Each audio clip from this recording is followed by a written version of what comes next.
आज का Iran middle east का एक पावरफुल देश है। लेकिन क्या आप जानते हैं कि इसकी हिस्ट्री 3000 साल से भी पुरानी है? जी हाँ, ये कहानी है दुनिया की सबसे पुरानी सिविलाइजेशंस में से एक की। एक ऐसी जमीन जहां एम्पायर्स बने, गिरे और फिर दोबारा पूरी शान से उठे। तो चलिए इस एक्सप्लेनर में देखते हैं ईरान की पूरी कहानी, वो भी बहुत ही कम समय में। इस ऐतिहासिक सफर में हम मुख्य रूप से 6 अलग-अलग युगों से गुजरेंगे।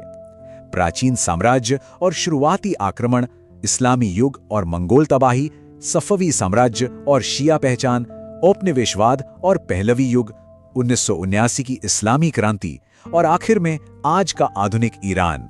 अब यहाँ एक बड़ा सवाल उठता है, एक सभ्यता 3000 सालों में कई एम्पायर्स के उठने और गिरने के बाद भी खुद को कैसे बचाए रखती है? लगातार विनाश और नए शासकों के आने के बावजूद ये सिविलाइजेशन खुद को दोबारा कैसे खड़ी कर लेती है?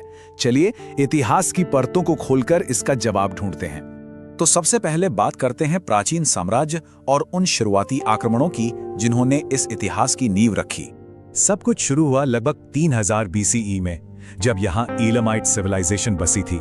लेकिन असली राइज तब हुआ जब 550 BCE में एक राजा आया, साइरस द ग्रेट।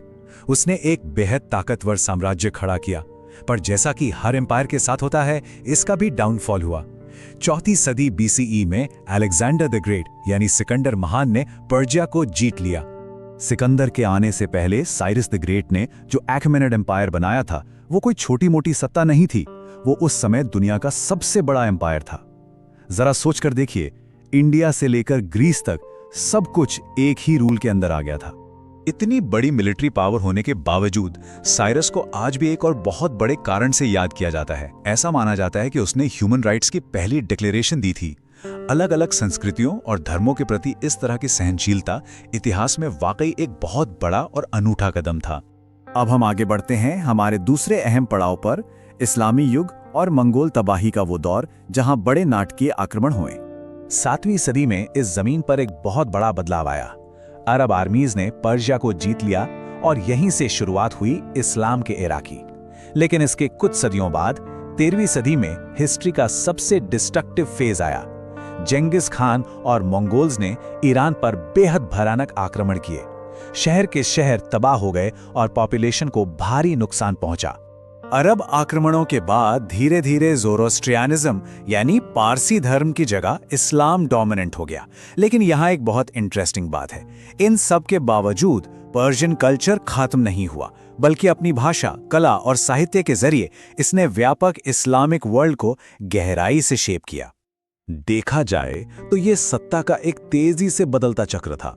अलेक्जेंडर के बाद पार्थियंस और फिर सासानियन एम्पायर ने रूल किया। ये वो टाइम था जब पर्शिया और रोम के बीच सदियों तक वॉर चलता रहा।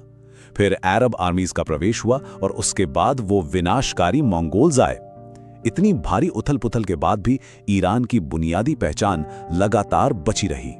सदियों की इस उथल-पुथल के बाद देश के फिर से एकजुट होने का समय आया और इसी के साथ हम आते हैं तीसरे युग पर, सफवी साम्राज्य और शिया पहचान। साल 1501। इतिहास का यह साल बेहद महत्वपूर्ण है। 1501 में ईरान फिर से पूरी तरह यूनाइटेड हुआ, सफविद एम्पायर के अंडर। यह सिर्फ एक राजनीतिक जीत नहीं थी, बल्कि एक ऐसी शुरुआत थी जिसने इस पूरे क्षेत्र को बदल कर रख दिया। इसी सफवी युग में सबसे बड़ा और स्थायी चेंज हुआ।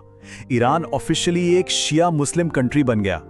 इसका असर इतना गहरा था कि आज भी ईरान दुनिया का सबसे बड़ा शिया मेजॉरिटी कंट्री है। इसके बाद शुरुआत होती है चौथे अध्याय की, उपनिवेशवाद और पहलवी युग। ये विदेशी हस्तक्षेप और बड़े सुधारों का दौर था।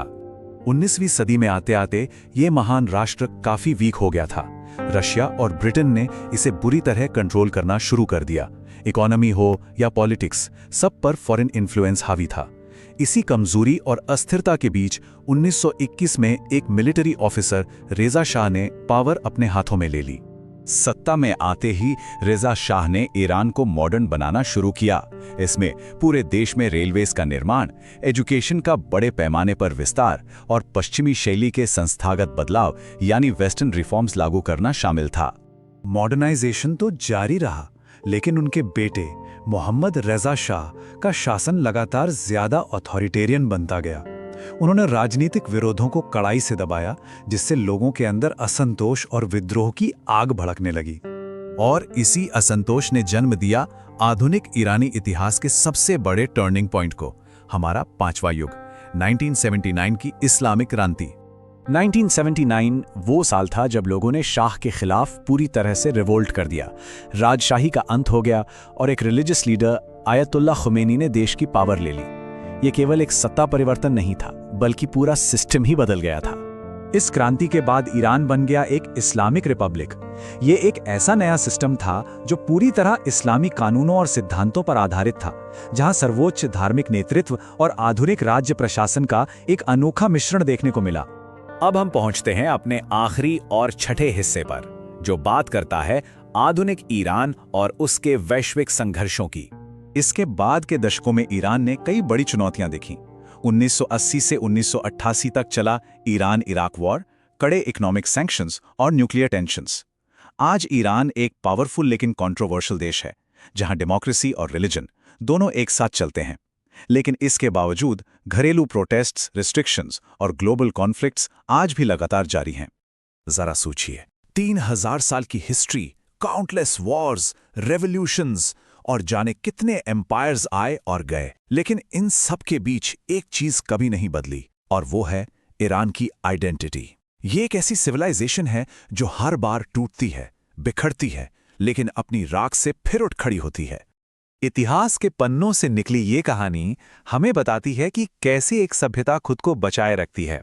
अगर आपको ऐसे डीप हिस्ट्री एक्सप्लेनर्स पसंद हैं, तो इस चैनल को सब्सक्राइब करना मत भूलना। इस ऐतिहासिक सफर में हमारे साथ जुड़ने के लिए बहुत बहुत धन्यवाद।